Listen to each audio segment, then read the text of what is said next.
napa niati nggih dawuhe Mu'ad bin Jabal niku ta'alu bina nu'min sa'atan. Terus Mu'ad bin Jabal teng riwayat Bukhari sering dawuh, ayo rene moro aku, ayo do iman bareng-bareng. Dados ngaji kados ngeten iki termasuk nambahi napa iman. Assalamualaikum warahmatullahi wabarakatuh. Bismillahirrahmanirrahim. Nahmaduka ya ghafur ya syakuru. Shalli wa sallim barik ala sayyidina Maulana Muhammadin wa ala alihi wa sahbihi asma'in. Nama ba'du.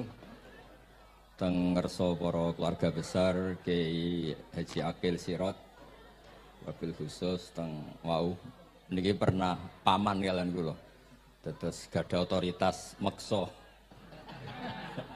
Tapi itu saya keren ning bihan malah pernah mbah nggih pernah mbah nggih putrine guru kula niku dimanfaatno beliau kayak gitu. Nggih sedanten para habaib wonten Mas Arif Kapolres sedanten ingkang kula hormati. Niki paling kula ngisi namung 20 menit niku mun top niku mun. Dados katanya niku ahlul ilmi dihormati tapi nyatane dipeksa.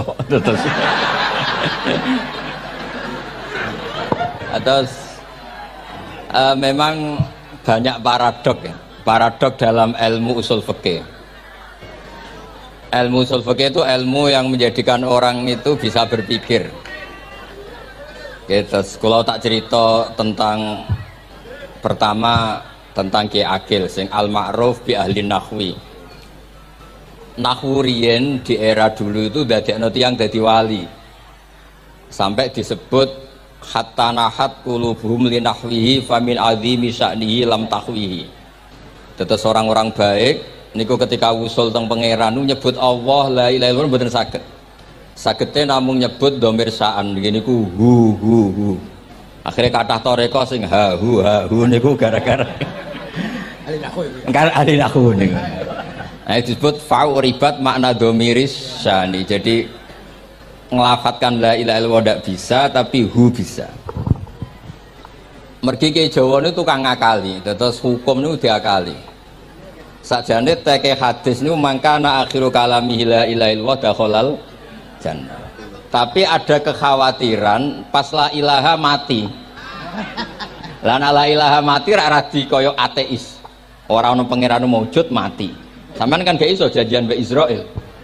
Kan mboten saged weanan, mboten saged kong kali kong. Nah, daripada la ilaha niku resiko karena takut mati pas la ilaha dereng ilallah. Terus Ki Jawa mulai nalkin ngangge Allah. Tapi Allah sarasan itu tidak mewakili la ilaha illallah. Akhirnya diambil dhamir sa'an fa'lam annahu la ilaha illallah. Niku asal usulnya. Cuma kebetulan toreko kita tidak jalur itu, tidak jalur yang lewat dhamir napa sa'an. Tapi sementing tadi dawuhe Kiai Mustafa, sementing kita tahu secara ilmu. Terus nomor kali cerita uzlah wau. Kalau memang benar-benar uzlah. Terus kalau nu diundang acara-acara publik kemarin di Habib Jindan gitu, hanya di halaqah ilmiah. Kemarin terakhir beliau ngerayu ini jari marrotan wahidah. Ini saya pegang. Dan itu dicatat di Loh Mahfud. Dan ciri utama Kiai itu tidak membatalkan perjanjian. Jangan jauh marrotan wahidah pas nih. Ben gelem. Terus ngeten kalau cerita sidik tentang ilmu yang sering kalau utarakan. Di antara kitab yang dipakai guru-guru kita, yang dilanggengi Mbah Mun Maus itu kitab Ihya.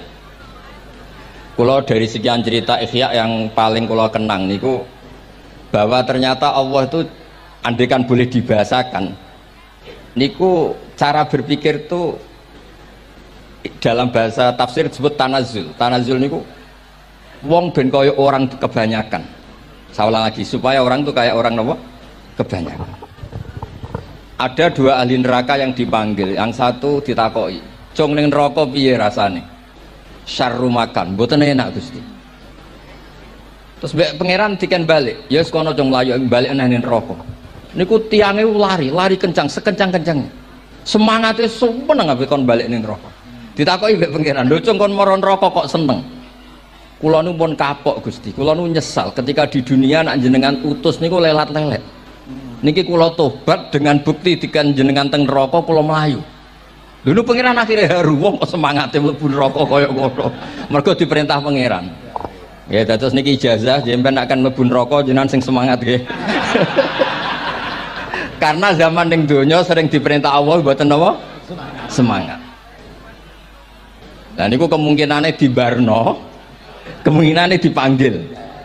Lah tiyang niku terus dipanggil oleh Allah. Ya wis kaya wong apik, tak kongkon nurut tenan semangat tenan terus dikan mlebu swarga. Nah niki ijazah pertama nggih. Dinaken mlebu neraka sing napa? Semangat. Sing kedua niku dipanggil niku plengakan lelat-lelet. Kados kula diutus Gus Mus niki nelpon. Nelpon kula mboten purun akhire ning Bika jare matur Gus Subak. Turuti aku diamuk Bika jare Bapak. Dados niki melibatkan sekian pihak untuk memaksa saya datang ke mriki. Aduh, repot wong sawang kempek niku. Repot nyen repot. Mugi-mugi di sepuro. Yang kedua niku diken mlebu neraka malih lelat-lelet, delok pangeran mboten semangat. Ditakoki mek pangeran. Kenapa kamu tidak semangat? Saya itu tidak pernah ngira jenengan yang baik sudah masukkan saya ke surga, kemudian jenengan nyuruh lagi saya ke neraka. Saya tidak pernah mengira engkau itu seperti itu.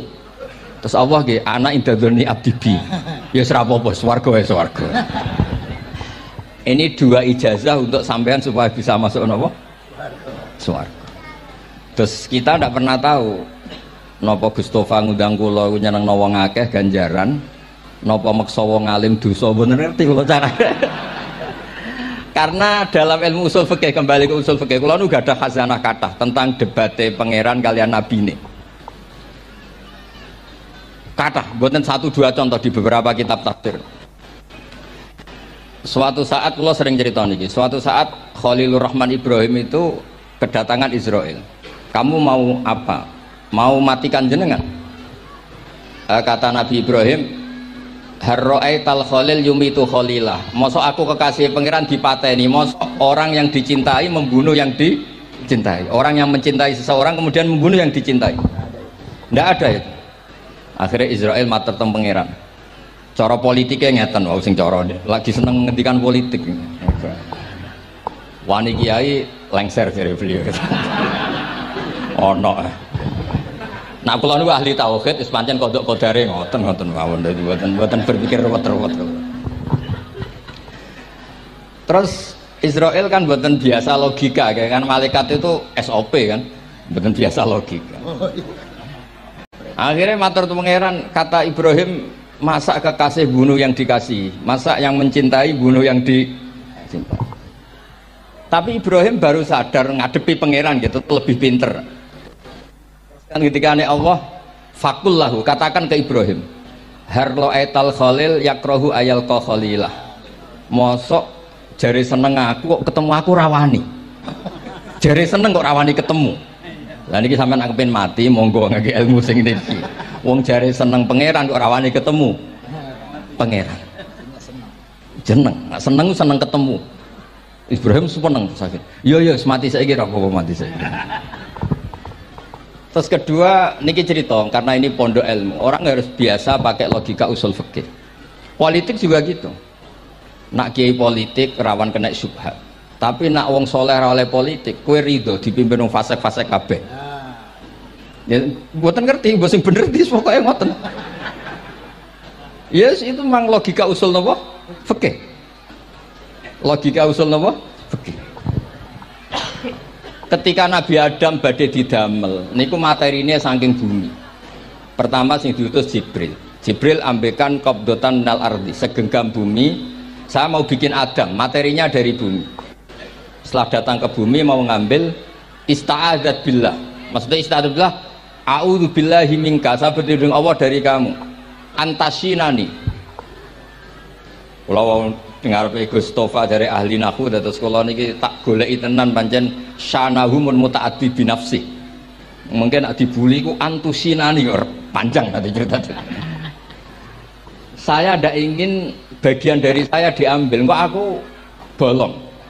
Iku cara bumi itu sudah masalah.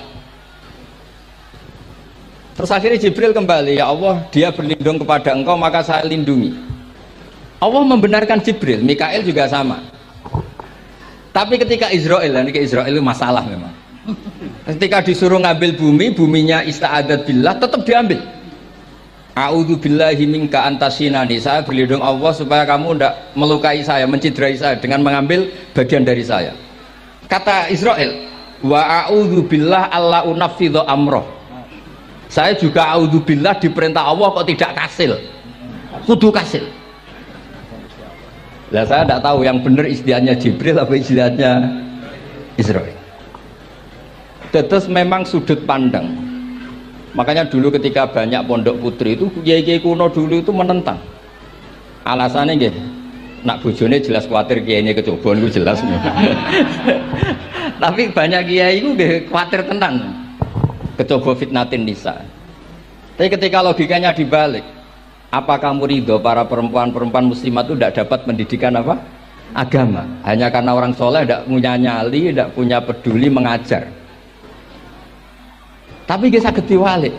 Ustaz-ustaz sing imane pas-pasan niku kowe ridho nak kecoba. Sampeyan milih mana? Ridho kecoba apa ridho bodoh? Nah, logika-logika usul fikih ini yang kemudian dipakai Wali Songo.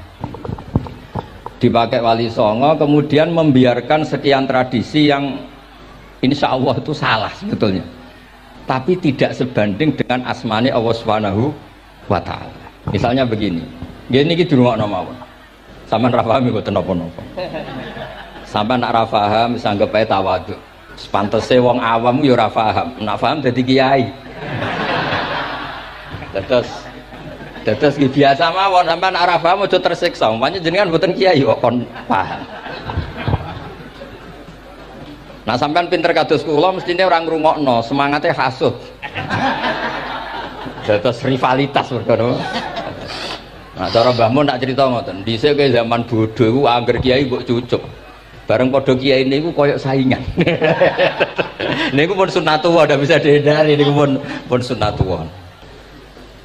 Terus kembali lagi ya. Logika-logika usul fikih niku dipakai oleh Wali Songo. Ngeten ada cerita ini rungokno nonton. Itu sudah saya cek di beberapa riwayat termasuk di Musnad Imam Ahmad. Ada orang, ini bukti teorinya Wali Songo itu benar. Wonten tiyang gadah kesalahan niku dokumen kesalahan niku madul basor sepanjang mata melihat. Wes ngoten jumlahnya 99 bok. Kayak apa banyaknya? Per bok madul basor sepanjang mata nopo melihat. Ketika dia ditanya Allah itu kalau tanya demokratis. Adzolamat kata badi, jangan-jangan malaikat saya sentimen, kalau kamu jelek ditulis, kalau baik enggak Gusti.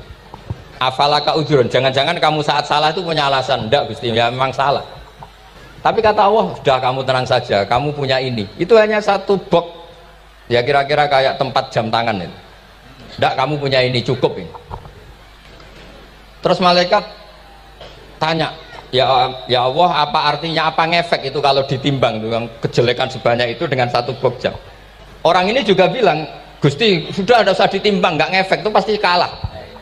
Tapi setelah ditimbang menang yang satu box kecil tadi, karena di situ ada la ilaha illallah Muhammadur Rasulullah. Jadi malaikat diancam sama Allah, kamu berani tidak mempertimbangkan nama saya? Apapun banyaknya box itu dosa itu tidak saya. Kalau ini la ilaha illallah itu nama saya. Kamu berani tidak mempertimbangkan nama saya? Ya tidak berani Gusti, ya harus dimenangkan. Nah itu semalamnya kok pengajian ini ya ono istilatur rijal wan nisa, tapi baru kayak ngaji di sepuro. Ya aja muni halal tapi ya aja muni terus gak ono faedahe. Sepuro. Di sepuro insyaallah. Karena kalau nuruti harus steril halal itu kayaknya tidak bisa. Terus di situ ditutup fala yaskulu ma'asmillahi ta'ala syai'un. Dibanding asmane Allah Ta'ala sesuatu itu tidak ada nilainya, pasti menang Allah Ta'ala. Sehingga banyak ulama ngendikan kowe nak berdosa, bersalah maca iki. Dan kalau Anda dosa misalnya catatannya satu box terus di bawah ada astagfirullah, malaikat ditanya sama Allah, kamu berani tidak mempertimbangkan nama saya disebut di situ? Nah, saya ini ribuan orang yang ngundang, saya berani mengabaikan. Bareng ana wong ngaku mbah ya mbah tenan wae. Ya terus ngoten. Kowe wani gak mempertimbangkan Gustofa sing mantune Mbah Maimun. Ya. Semoga cara pandang malaikat nanti seperti itu. Tapi nanti kalau malaikat cara pandang, mbah kok tukang meksa putu. Nah, itu mbah model opo. Nah, saya ini sudah ngalah satu kali. Berikutnya logika kedua yang insya Allah terbangun di kalangan malaikat, yaitu mbah ora oleh meksa napa? Putu. Ning dinggon mbah yang baik putune dolanan di barno. Ini ora. Putu lagi asik-asik dolanan. Rene. Kon nyapu. Nah, itu udah jenis mbah yang baik. Lantas kula suwun lah ngaji usul fikih yang serius karena itu menjadikan kita bermartabat. Kula niku sering lepas jenazah tangga-tangga kula nggih panggihane delok TV, nak bengi nggih ngelamun, ngayal sugih, kadang yo ngapalo tikus sing liwat dhuwure saking ora ana penggawean. Tapi kula nang lepas jenazah ini orang baik. Sampai bojone protes, "Apik opo le Gus angger bengi iku mau ngelamun ngitung tikus liwat, ngitung apa?" Terus kula matur, ngitunge aja ngono, ngitunge tarokal ma'asiya. Wong ning omah itu artinya tidak dugem, tidak nglakoni maksiat. Itulah yang menjadikan usul fikih itu ilmu yang sangat terhormat. Coba kalau Anda jadi pakar usul fikih kayak saya, mengkaji betul usul fikih. Orang tidur semalaman jangan bahasakan tarokat tahajud, wa tarokal witro, wa taroka qiyamal lail. Tapi bahasakan taroka zina, wa tarokal ghibah, wa taroka kada wa kada minal ma'asi. Keren bukan? Keren. Kalau kamu udah ahli usul fikih maka kiai kok amen turu. Kiai kok guyon suwengi. Lu kiai guyon sungi itu melawar, kiai itu ustad juga manusia, karena bengi itu ya kepengen nonton, tapi kan buatan pantas. Akhirnya korbannya santri ini dijak guyon gak jelas. Lah apel neng rodo ya ora pantas. Ngelawan nafsu itu berat, caranya ya dilalek-lalek no guyon itu. Lah muga-muga malaikat kabeh ahli usul fikih nganggep ngono iku perlawanan terhadap keinginan apa maksiat.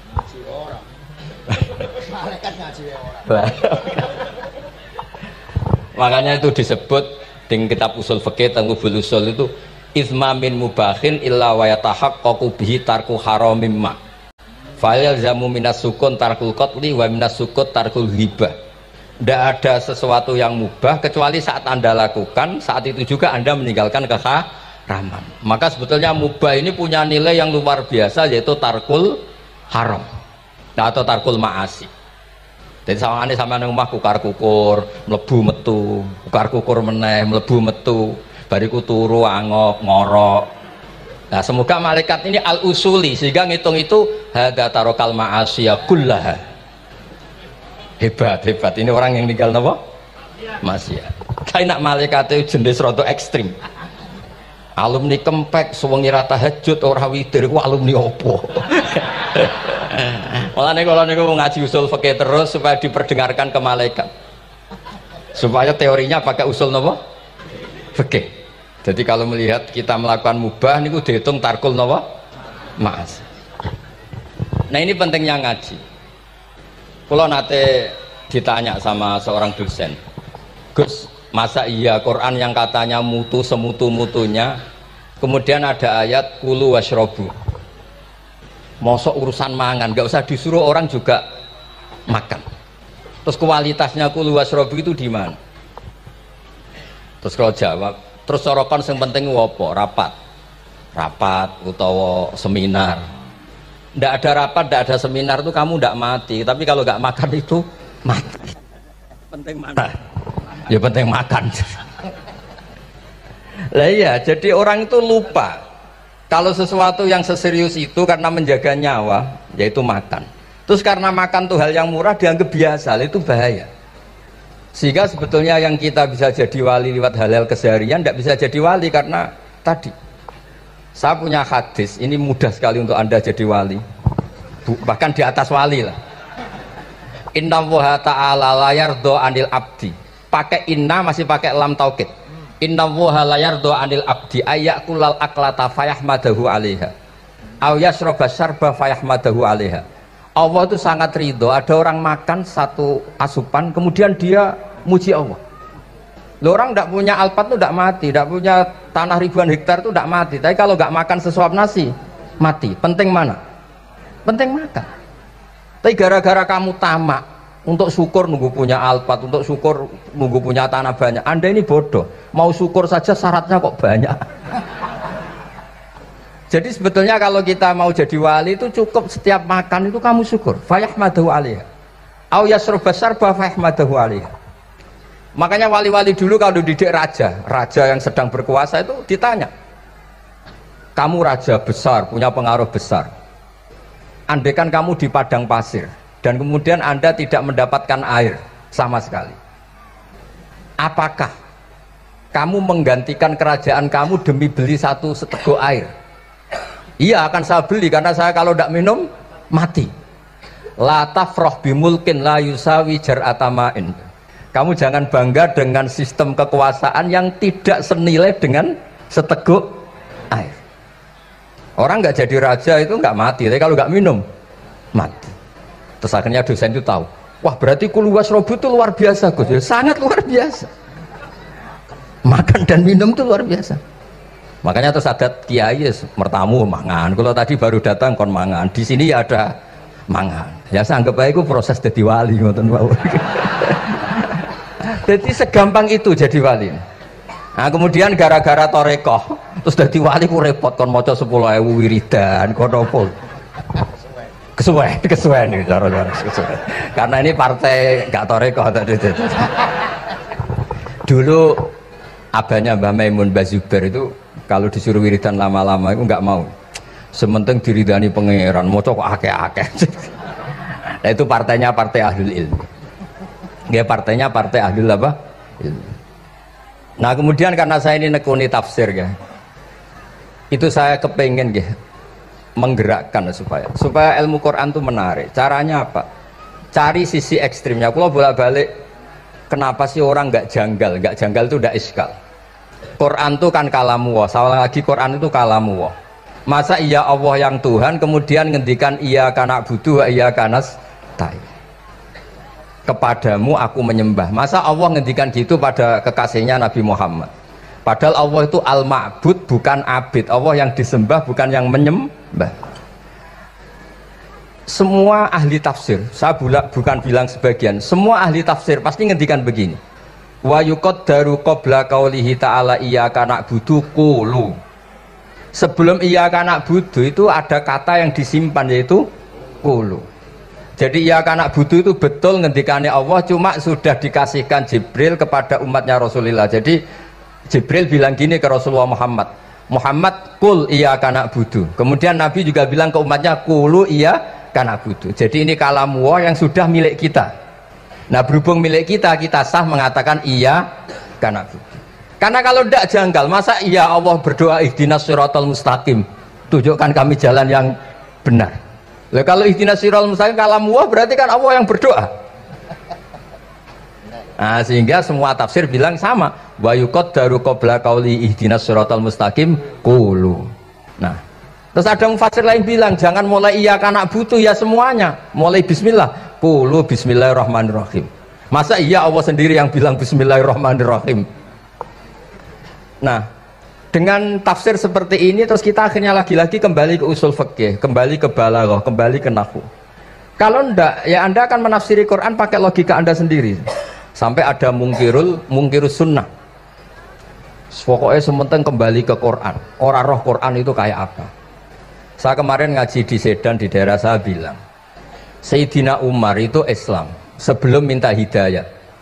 Khalid bin Walid ya Islam sebelumnya ya tidak minta hidayat. Nah itu kan janggal, padahal katanya Quran itu hudal lil muttaqin, petunjuk bagi mereka yang takwa. Padahal tidak ada sabkut takwa untuk Umar. Umar tidak pernah takwa, tapi nyatanya Islam. Bahkan dia masuk ke rumahnya Zaid bin Arqam itu mau bunuh Nabi, mau nyari Nabi, bukan mau Islam. Tapi ketika dengar iparnya membaca Toha ma anzalna alikal Qur'ana litasqa, kemudian dia masuk Islam. Lalu gimana tentang hudal lil muttaqin, petunjuk bagi mereka yang takwa? Banyak ulama yang mengatakan lil muttaqin itu balaghahnya lil iktifa, lil muttaqina wa ghairihim. Jadi Quran itu petunjuk bagi yang takwa dan yang tidak takwa. Dan itu di bahasa Arab sah. Di bahasa Arab sah. Misalnya gini ya, kalau sampean punya ponakan dolan, congcong nang mangan. Ya maksudnya ya mangan mbek ngombe, mangan tok seretan mati kan. Itu kan satu paket. Sarobila taqikumul harra wal barda. Pakaian yang melindungi dari panas. Di situ gak disebut wal barda, tapi artinya juga wal barda. Karena kalau tidak diartikan lil iktifa, nanti Quran itu memberi petunjuk bagi yang sudah muttaqin. Corong doang nguyai segoro, wis takwa kok. Nah ini kita butuh ahli tafsir yang al-usuli. Karena itu yang menjadikan Quran punya kualitas lagi. Seolah lagi punya kualitas lagi. Kalau ndak, Quran tuh kayak biasa-biasa saja, kayak tadi kulu wasrobu kayak dan seterusnya dan seterusnya. Jadi kalau suwun barokahnya hormat sama orang alim kados Ki Akil, Ki Siras dan tenaga keluarga mriki. Orang menghidupkan logika ilmu lagi. Jadi kalau seneng lah nak dilem Gus Mus ahli ilmu boten krana niat fakir boten. Biar sampean ngerti lah kalau ngadepi ahlul ilmi itu pun boten level. Ahlul ilmi itu kalau punya logika itu tidak bisa dibantah. Saya beri contoh sekian contoh yang nyata yang diajarkan Rasulullah SAW. Nabi itu pernah mau dipermalukan orang karena Nabi ngendikan la adwa wala tiarata, tidak ada penyakit menular. Terus ada orang iseng kok onta yang kena kudisen itu dijejerkan yang waras ikut kena kudisen. Terus orang ini tanya, ya Rasulullah ini tadi sehat, tapi kena onta yang kudisen ikut kudisen. Nabi tanya lagi, faman a'dal awal, yang kudisen pertama ketularan siapa? Wah itu dari Allah ya, maksud saya seperti itu. Jadi ada terus orang-orang kafir itu cara berpikir aja alal alihata ilaha wahida indah adalah syai'un ujab. Muhammad ya tentu mereka masih jangkar. Muhammad problem kita ini banyak. Kalau Tuhannya satu tidak cukup. Ada problem kredit macet, ada problem macam-macam kan, utang piutang macam-macam. Kalau Tuhannya satu tidak cukup. Kita butuh Tuhan banyak karena problem kita banyak. Lalu Nabi mengajarkan mereka apa logika yang dibangun. Kalau kamu jadi buruh, kemudian majikan kamu banyak, semuanya merintahkan kamu bingung nggak? Ya bingung. Tuhan kamu itu majikan kamu, kalau banyak-banyak perintah semua kamu yang bingung. Ya sudah mat Tuhannya satu saja. Itu disebut wadorobawa rasulan dorobawa masalah rojulan fihi syuraka umutasakisuna warojulan salamal lirrojul. Nah sekarang itu kita ini mulai kehilangan fatonahnya Rasulullah SAW. Nabi dulu itu kalau nerangkan ilmu itu logikanya gampang sekali. Logika yang dibangun itu gampang sekali. Ada orang cerita, ya Rasulullah saya ini ada sekian anak saya, yang paling saya cintai satu. Apa saya boleh melebihkan yang paling saya sayangi dalam pemberian? Nabi jawabannya itu tidak langsung jangan enggak. Apakah kamu berharap bahwa mereka semuanya baik ke kamu? Iya, semuanya saya ingin baik ke saya. Ya kalau gitu jangan. Kan tidak fair kita mengunggulkan yang satu, melebihkan yang satu, sementara kita berharap semuanya baik. Itu tidak fair kata Nabi. Jadi dulu Nabi itu, terus ini yang cerita fikih. Dulu Ahlul Madinah itu mangga, itu masih pentil sudah dijual. Pentil dijual harganya 2 juta. Masa iya pentil harganya 2 juta? Karena dengan asumsi sudah jadi mangga. Tapi ketika Nabi datang di Medina dan penduduk Medina itu abkhosnasi kailan, orang paling buruk dalam pertimbangan dalam jual beli. Nabi cara ngendikannya itu unik. Aro'aitum lau anna waha yamna'us samra fabima yastakhillu ahadukum mala akhi. Kalau pentil ini ternyata kena angin terus kemudian tidak jadi buah, lalu kamu nerima uang 2 juta itu atas nama apa? Atas nama beli pelem, nyatanya belum jadi mangga. Mosok kalau pentil seharga 2 juta. Semenjak itu terus Ahlul Madinah sadar kalau jual buah itu nunggu ba'da buduwi sholahiyah, setelah samroh ini berbentuk. Tapi Nabi tetap ngendikannya pakai logika. Nah sekarang banyak kiai yang sidik-sidik neraka. Sebenarnya Nabi itu ngajari logika. Ada pemuda dia itu hipersek, mau masuk Islam tapi tetap boleh bebas. Saya ini ingin Islam tapi jangan larang seks bebas. Wah itu sahabat semuanya melarang ketemu Nabi karena ini ngawur betul, masa pamit Islam kok. Tapi setelah gaduh, Nabi tanya, kenapa gaduh? Ada pemuda mau masuk Islam tapi yasta'izinu fi zina, dia minta izin supaya tetap boleh zina. Kata Nabi, suruh ke sini. Setelah datang di depan Rasulullah, logika yang dibangun Nabi itu luar biasa. Atuhibbuhu li bintik. Kamu suka punya anak putri kemudian jadi demenannya orang laki-laki hidung belang. Ya enggak, saya bunuh orang itu. Andaikan itu ke ibu kamu, saya bunuh orang itu. Atuhibbuhu li bintik, atuhibbuhu li ummik, atuhibbuhu li ukhtik, atuhibbuhu li kholatik. Kamu suka punya anak putri yang jadi demenannya orang? Ya enggak suka ya Rasulullah. Kamu suka kalau punya ibu didemeni orang banyak? Ya enggak suka Nabi. Sampai otaknya itu yastakbihu zina. Sehingga otaknya itu, wah zina itu buruk betul. Akhirnya ya Rasulullah sudah, saya mau se-Islam tanpa zina-zina. Karena logika yang dibangun Nabi itu luar biasa. Nabi pertama mengingatkan atuhibbuhu li bintik, atuhibbuhu li ummik, atuhibbuhu li ukhtik, atuhibbuhu li kholatik. Sampai dia ini nggak bisa apa-apa. Sudah Nabi sudah. Jadi logika ini yang harus kita waris. Lagi-lagi kembali yang bisa waris itu ahlul ilm. Sama itu kan kayak diskusinya Nabi Yahya dan Nabi Isa. Nabi Yahya itu suka berkawan orang-orang soleh. Setiap berkunjung di mana itu nyari yang orang-orang soleh. Ditanya kenapa kamu berkawan orang soleh? Ya berkawan orang soleh itu asik. Tapi kalau Nabi Isa enggak. Kalau ada desa-desa yang masih hitam, masih merah itu dikunjungi kemudian dibina. Ditanya sama Nabi Yahya, lima anda tanzilu ala syirarin nas. Kok kamu kumpul orang-orang yang kayak gitu? Jawabnya beliau, innama ana tabibun udawil mardo. Di mana-mana Nabi itu ya dokter, di mana-mana dokter menyembuhkan yang sakit. Jadi dulu logika kebalikan itu dibangun, sehingga dulu ulama khilaf itu ikhtilaful a'immah apa? Rahmah. Masyhur itu. Saya sering cerita dan itu ada di kitab Khilyatul Auliya. Nabi Yahya itu lebih ceria. Nabi Isa itu agak sering cemburut. Atau kebalikannya, pokoknya yang satu tuh mali aro ka'abisan ka'annaka taqnatu mir rahmatillah. Kamu kok sering cemburut, seakan-akan rahmat Allah itu terbatas. Wong kok ra iso syukur. Yang satu enggak jelek, mali aro ka dhahikan ka'annaka ta'manu mim makrillah. Kowe kok guya-guyu kok is bebas kon neraka wae gitu. Nah, sehingga ya itu tadi sudut pandang. Makanya saya sering cerita dulu kalau Said Abdul Al-Haddad itu tanya, "Cung kowe ngaji sopo?" "Ngaji si A." "Kiaimu tau nangis?" "Ndak." "Ojo ngaji, kiaimu ati atos, kiai kok ora iso nangis." Tapi kalau Abdul Hasan Asadili kebalikan, "Cung kowe ngaji sopo?" "Ngaji si A." "Kiaimu tau guyu nak ngaji?" "Mboten nate." "Ora usah ngaji wong ora iso syukur." Jadi nah itu yang akhirnya menjadi keseimbangan khaufau wa tama. Ada khauf, ada apa? Roja. Sehingga karena sudut pandang itu nggak bisa dihilangkan, sawalangnya nggak bisa dihilangkan. Ini yang sering diceritakan kisah itu kakaknya ini. Dulu Muhammad bin Hasan Asy-Syaibani, Imam Syafi'i itu lama sekali beliau jadi ulama top yang suka fikir. Dianggap fikir itu aman, ngeringankan hisab. Nggak jenengan fikir yang dihisab malaikat apanya kan? Kan nggak bisa ngisab jenengan. Apa saja tidak punya. Punyanya problem. Nah setelah ngaji sama Imam Malik, Imam Syafi'i tanya, yang ilmunya setingkat jenengan siapa? Kata Imam Malik, sebetulnya Abu Hanifah, tapi orangnya sudah meninggal, tapi ada muridnya namanya Muhammad bin Hasan Asy-Syaibani. Kamu ke sana dari Madinah ke Irak, dulu tempatnya di Baghdad.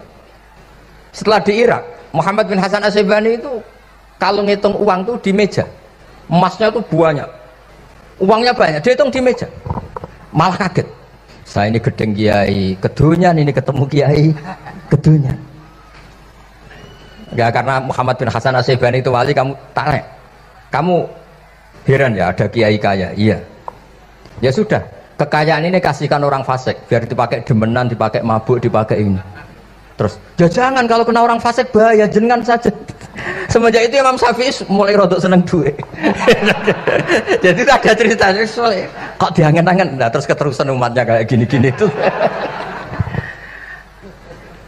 Jadi ini cerita nopo istihad, apa cerita nopo istihad. Sama pangkat juga sama. Gue seneng nak wong soleh-soleh tidak ikut ngurus negara ini. Mau dikemanakan negara ini. Tapi ada yang berpikir, gue seneng nak wong soleh terkontaminasi. Ya sudah monggo. Sing serapayu jabat, nggih berpikir zuhud. Sing payu yo berpikir politik. Yang penting semuanya itu berdasar ilmu. Yang penting itu semuanya berdasar apa? Ilmu. Karena ilmu ini basis yang paling diridani Allah Subhanahu wa taala. Masyhur itu Ihya sering diceritakan Imam Ghazali, ana alim uhibbu kulla alim. Kata Allah, saya ini alim dan sangat mencintai orang alim. Karena orang alim ini yang tahu perspektif. Orang yang yang ngiranya, saya ulang lagi, yang ngiranya itu enggak ilmiah. Di depan orang alim itu sangat-sangat apa?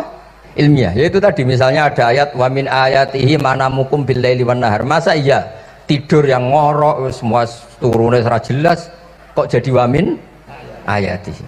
Tanyakan ahli medis, sistem tubuh kita kalau nggak tidur itu kayak apa rusaknya? Dan toat pas-pasan ini satu-satunya solusi ya turu. Bengi ngempet kepen delok dangdut, delok dugem. Barang turu jebule esuk wis bar, alhamdulillah. Cara melek iman kamu seberapa?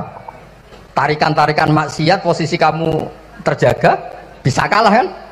Tapi kalau tidur sukses kan tarkul maksinya. Nah, karena tidur itu sukses menghilangkan maksiat disebut wa min ayatihi manamukum billaili wan nahar. Sampai Imam Ghazali ngendikan di makalah itu, sehingga nanti ibadahnya umat ini di akhir zaman an-naumu, ibadah terbaiknya itu tidur. Jadi mulane maksud kula ngeten lho.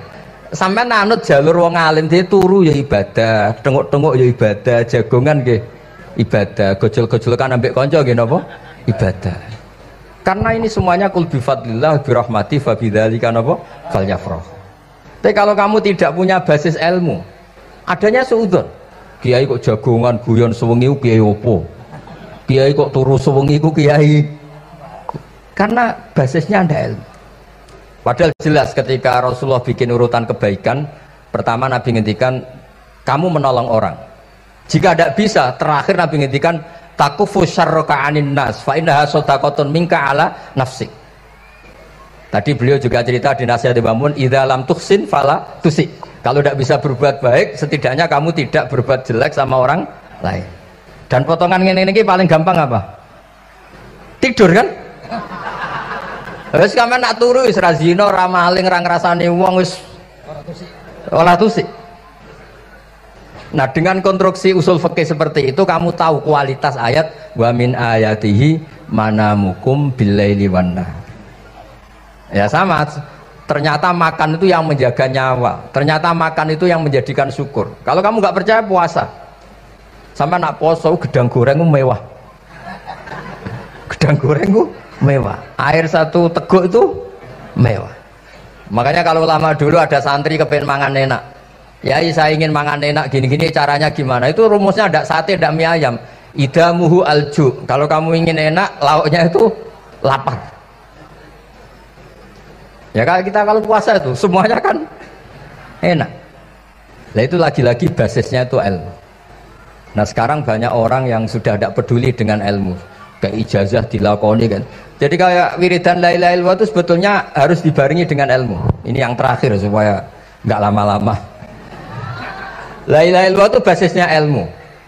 Surga yang begitu mewah itu dibikin juga bagi yang melafadzkan la ilaha illallah.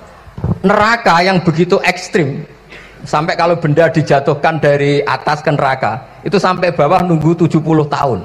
Bisa kamu bayangkan kalau kamu di dalam naiknya susah itu. Ini dijatuhkan ke neraka itu sampai bawah nunggu berapa? 70 tahun. Loh, neraka sebegitu ekstrim itu dibikin untuk yang menolak la ilaha. Berarti kalimat ini kalimat spesial. Kalimat yang neraka dibikin ya atas nama itu yang menolak, surga dibikin juga atas nama itu yang menerima. Itu satu saktinya la ilaha illallah. Sakti kedua, orang kafir 70 tahun ngelafadzkan la ilaha illallah sekali langsung dihukumi mukmin. Yughfar lahum ma qad salaf. Qul lil ladzina kafaru iyantahu yughfar lahum ma qad salaf. Orang yang melafadzkan la ilaha illallah Muhammadur Rasulullah itu dosa 70 tahun kafir itu hilang semua. Tapi gara-gara ada ilmu terus diumumkan tahlil dening Kiai Haji Niam mesti sing guri wah sawi iku mesti guri. Padahal kalau kamu tahu ilmunya tadi ini kalimat yang luar biasa. Kalimat yang bisa melebur dosa. Bahkan dalam madzhab Sadiliyah itu unik. Kalau kamu wiridan la ilaha illallah itu jangan istighfar dulu, istighfarnya belakangan. Alasannya Abdul Hasan As-Sadili itu fa'lam annahu la ilaha illallah wastaghfir li dzambik li hadhil kalimah. Orang kafir 70 tahun dia istighfar 100 kali enggak akan dimaafkan Allah. Tapi ngelafatkan la ilaha illallah langsung dimaafkan. Jadi orang bisa dimaafkan tuh barokahnya la ilaha illallah.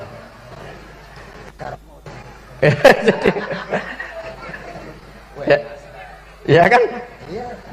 Jadi orang kafir 70 tahun wirid istighfar 100 kali atau 1000 kali dimaafkan enggak? Enggak kan? Tapi kalau membaca la ilaha illallah dimaafkan. Jadi istighfar tuh ngefek positif itu kalau dibarengi la ilaha illallah. Makanya wastaghfir li dzambika bihadil kalimah cara Abdul Hasan. Kamu boleh istighfar berdasar hadhil kalimah, berdasar la ilaha illallah. Tapi terus kemudian ya thariqah itu banyak, itu urusan rasa. Justru karena la ilaha illallah kalimat thayyibah harus disucikan dulu. Caranya istighfar dulu. Nah itu urusan monggo lah. Tapi apapun itu basisnya harus napa? Ilmu. Basisnya harus ilmu. Jangan malah sentimen. Wong di kuburan wiridan la ilaha illallah dihukumi kafir. Nah, itu kan aneh. Wong kalimat ini yang kafir saja menjadi muslim, sekarang yang muslim menjadi kafir. Itu paham kok seaneh itu gitu kan. Ya karena basisnya ada ilmu tadi. Coba kalau basisnya ilmu itu kan aneh betul. Hadil kalimah kalimatun soro bihal kafiru musliman fakaifa sorol muslimu bidzalika kafiron. Ini kalimat yang kafir saja menjadi muslim, masa dengan kalimat yang sama yang muslim menjadi aneh gak? Aneh. Jadi kalau suwon pokoknya basis ilmu harus sekuat-kuat. Ya caranya gini nagih kiai kon sregep mulang aja politik terus ngoten.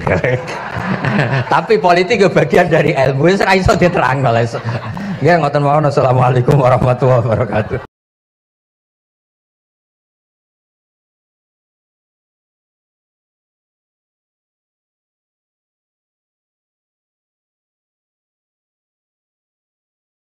Cuma mereka yang tanya itu biyen belajar piye kok iso alim kaya ngono, ya kan? Terangkan Gus, terangkan. Mati.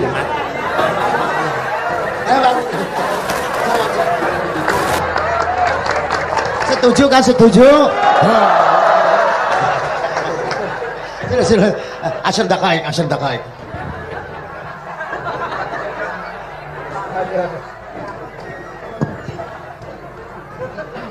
Andaikan pertanyaan itu ke Mbah Mun, mungkin jawabnya gurune sopo.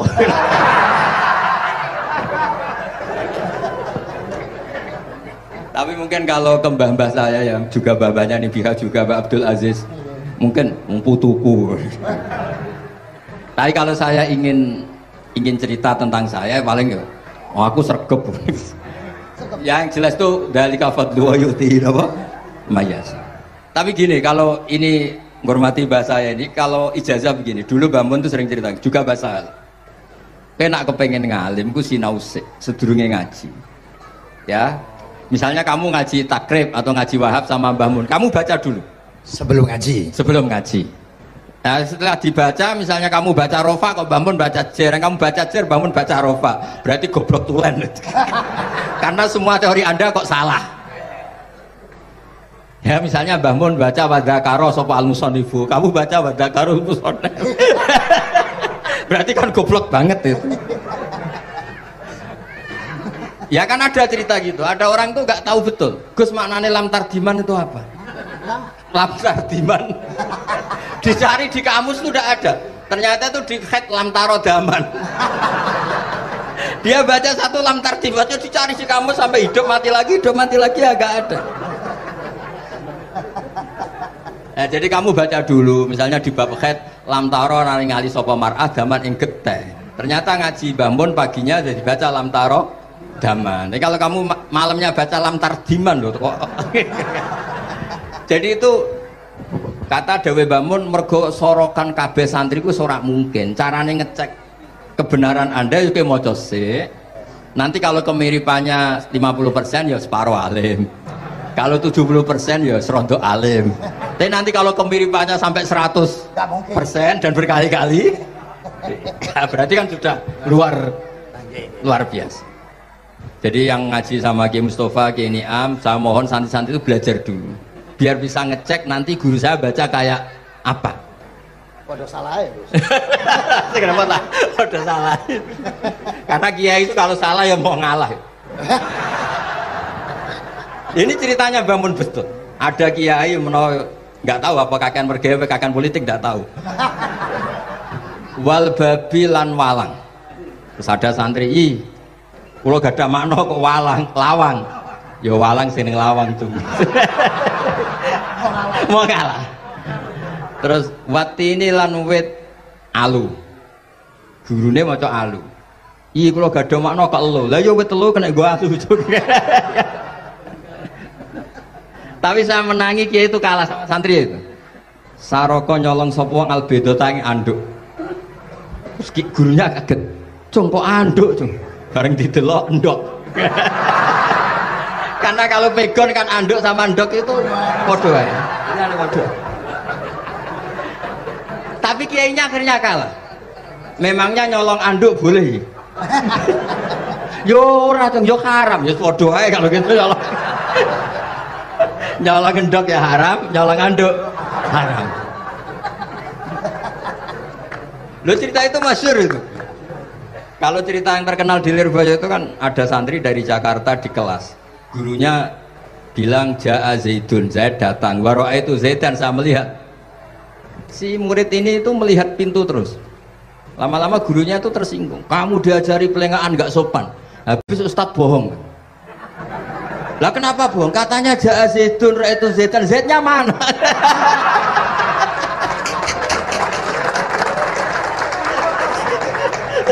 Dia gak ngerti. Zaid datang, saya melihat. Mana orangnya kok dibahas-bahas terus itu. Ya, jadi yang serius tadi kalau sampean ingin nguji kualitas Anda, makanya saya dulu itu pede baca kitab di depan bangun karena ya ngecek. Dan dulu itu Gus Zofur, Gus Kamil sebelum ngaji ya itu mesti sinau sama saya. Nanti ketika bangun baca tadi kalau kemiripannya kita 90% ya bagus. Syukur-syukur sampai 100. Dan itu terulang sampai Wahab Hatam, Jamul Jami' Hatam. Sehingga kita tahu.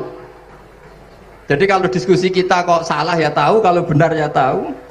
Kalau tahqiq ya tahu. Biasanya kalau tahqiq itu bangun karena takut menyalahkan kiai-kiai Jawa.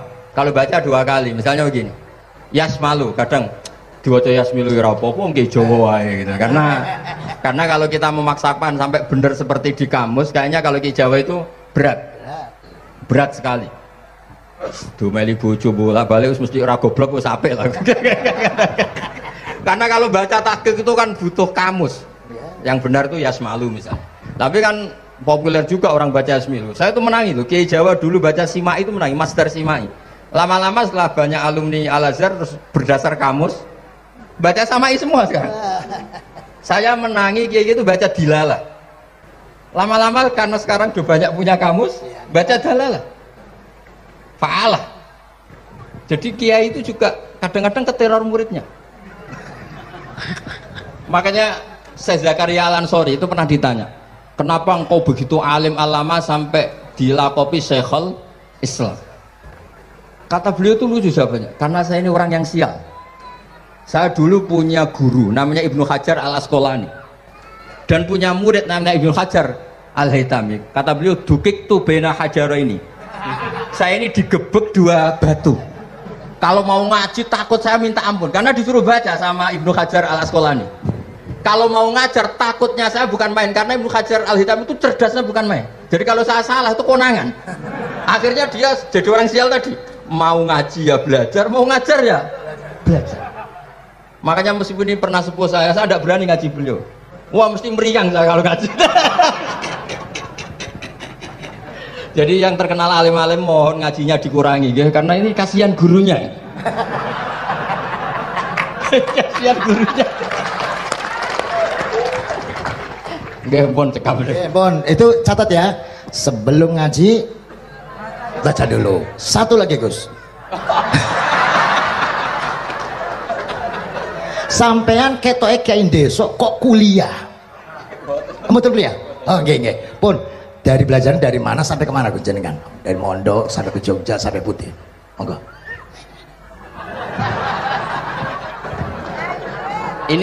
Ini karena sesuai kontrak, nggak boleh nyulayani janji sekali aja sekali tak tekno Gus. Jadi sebetulnya kalau di ilmu, saya kan sering ketemu ahli geologi, ahli sosiologi. Sebetulnya di ilmu kita, saya kan lama di Jogja dan itu yang saya pakai juga ilmu zaman di pesantren.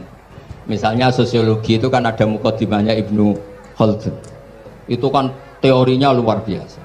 Misalnya begini, kenapa Rasulullah itu harus dari suku Quraisy, suku yang sangat terhormat di Mekah? Itu secara teori sosiologi loh, bukan teori nubuah. Kata Ibnu Khaldun, Nabi itu mesti final dari kaum itu aneh. Saya ulang lagi, Nabi itu final dari kaum pasti aneh. Nah masa aneh-aneh ini ditoleransi oleh umatnya karena beliau dari suku yang terhormat. Coba kalau dia dari suku, beliau dari suku yang hina, pasti pas aneh-aneh langsung diadili. Ya kalau di NU lah, ndak Gus Dur kok bikin aneh-aneh di NU kan langsung tuntas. Tapi berhubung Gus Dur cucu Mbah Hasyim, orang itu mentoleransi, bahkan mengira jangan-jangan teori beliau lebih baik ketimbang kita. Nah makanya terus kata Ibnu Khaldun, ma ba'atsawu nabiyyan illa fi mana'atin min qaumin, tidak ada nabi diutus kecuali dari kaum terbaik supaya masa-masa transisi ini nggak ada perlawanan. Nah itu namanya sosiologi. Sehingga beliau ngendikan, ini versi tarikh bukan versi Ibnu Khaldun saja. Ketika sahabat disuruh hijrah karena disakiti orang kafir Quraisy, lah engkau sendiri ya Rasulullah, saya ini orang Quraisy, nggak akan ngalami yang seperti Anda alami. Nah itu namanya sosiologi. Begitu juga matematika. Saya sering ketemu pakar matematika dari UI, dari UGM. Misalnya bilang zakat kan 2,5% misalnya zakat tijar. Saya bilang kalau ngitung itu porogabet, padahal kita zaman sekolah porogabet itu pantangan. Tapi saya bilang saya punya matematika lebih cepat. Apa itu Pak Pak? Kalau manggil saya Pak. Kalau di kitab disebut rubu'ul usyur apa? Jadi bertahap. Misalnya 1 juta, usurnya akan 100.000. Setelah 100.000 rubuhnya 25.000. Itu kita tidak usah pakai catatan bisa. Nah itu matematika Arab. Makanya orang Arab tuh nggak bisa nulis, tapi matematikanya cepat karena bertahap. Misalnya 1 miliar ya cari aja usurnya 100 juta. Berarti rubuhnya 25 juta. Berarti 2,5-nya 1 miliar itu 25 juta. Tapi kalau orang Arab bilang itu rubul usur. Diusurkan dulu baru dirubuh. Misalnya 6, 2/3 6 berapa? Orang Arab bilang sulusan. 6 sulusnya 2. Sulus 2 kali berarti 4. Sama misalnya zakat zuro. Zakat zuro itu kan al usyur sama nisful usyur.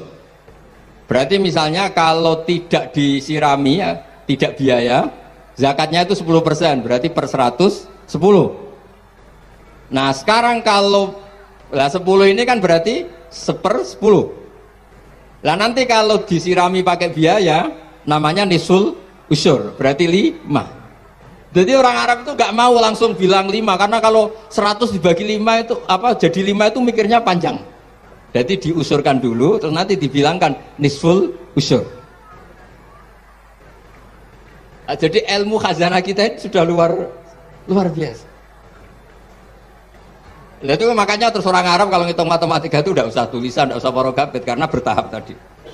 Jadi misalnya 2,5 bahasannya apa? Rubu'ul usyur. 1 miliar usurnya berapa? 100. Rubuhnya berapa? 25. Nah ini semoga buatan ngingkari janji. Wassalamualaikum warahmatullahi wabarakatuh. Matur. Sebetulnya masih ada satu lagi, cuma ampun. Beliau adalah sangat hafal dengan Nu'util Masyayikh. Artinya sebutan, kenapa Imam Ghazali itu Syekhul Islam, Hujjatul Islam, kenapa Imam Anu Syekhul Islam, kenapa Imam Anu, sahabat Anu kok ada Saifullah, ada Asadullah, itu biar ahli sekali, karena ini belum tuntas, jadi ya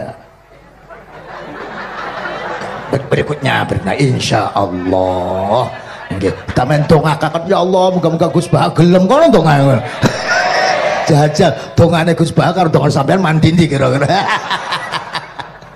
Matur nuwun Gus, matur Sayyid, matur nuwun, sangat matur nuwun, sangat masya Allah. Niki jelas.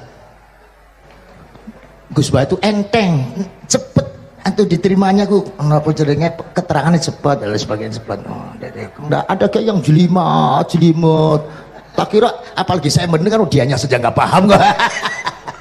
Nah itu, nah, demikian matur nuwun, sampean kudu matur nuwun sangat wong sing lagi uzlah ora gelem. Luar biasa, kita hanya udah selanjutnya ngaten mawon Gus. Kula sak sedulur sak santri-santri nek pas jenengan donga pas uzlah njaluk ditungakne ngoten mawon. Nggih, ngoten mawon pun nggih. Sampai situ. اللهم صل على سيدنا محمد وعلى آله الحمد لله رب العالمين اللهم ربنا ظلمنا أنفسنا وإن لم تغفر لنا وترحمنا لنكونن من الخاسرين اللهم يا فتاح يا خير فاتن افتح قلوبنا واشرح صدورنا واجعل علومنا نافعة واجعل أعمالنا صالحة واجعل ذرياتنا طيبة واجعل حياتنا حياة مطمئنة مرزوقة سالمة من الآفات والبلايا برحمتك يا أرحم الراحمين اللهم يا لطيفا بخلقه ويا عليما بخلقه ويا خبيرا بخلقه الطف بنا يا الله في قضاء حوائجنا كلها من حياة الدنيا والآخرة يا لطيف يا عليم يا خبير لا إله إلا أنت سبحانك إني كنت من الظالمين لا حول ولا قوة إلا بالله العظيم صلى الله على سيدنا محمد الحمد لله بالعالمين الفاتحة